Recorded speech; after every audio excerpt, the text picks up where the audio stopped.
আসসালামু আলাইকুম, welcome back to my channel. আজকে আমি আপনাদের সাথে ডাটা শাকের রেসিপি শেয়ার করব। তো আমি এখানে পরিমাণ মতো তেল দিয়ে দিলাম। তো আমি পরিমাণ মতো এখানে পেঁয়াজ কুচি দিয়ে দিলাম। তো পেঁয়াজটা আমি ভালো করে ভেজে নিব।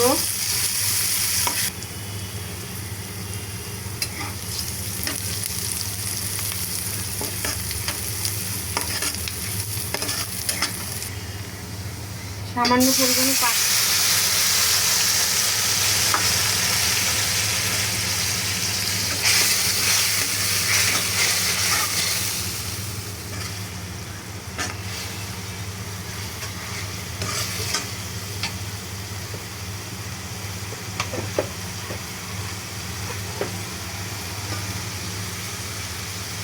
তো আমার মশলা কষানো হয়ে ডাটা আর আলু দিয়ে আমি এখানে ভালোভাবে কষিয়ে নেব।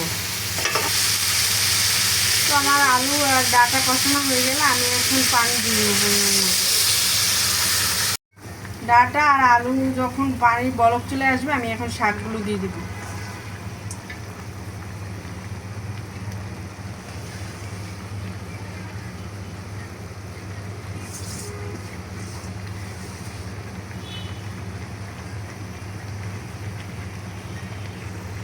সবজিটা আমি ঢেকে দিলাম।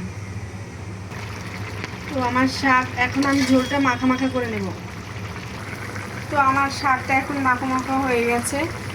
এখন আমি চুলা থেকে উঠিয়ে নিব। তো আমার নতুন নতুন ভিডিও পেতে হলে লাইক, কমেন্ট, শেয়ার, সাবস্ক্রাইব করে পাশে থাকবেন। আল্লাহ হাফেজ।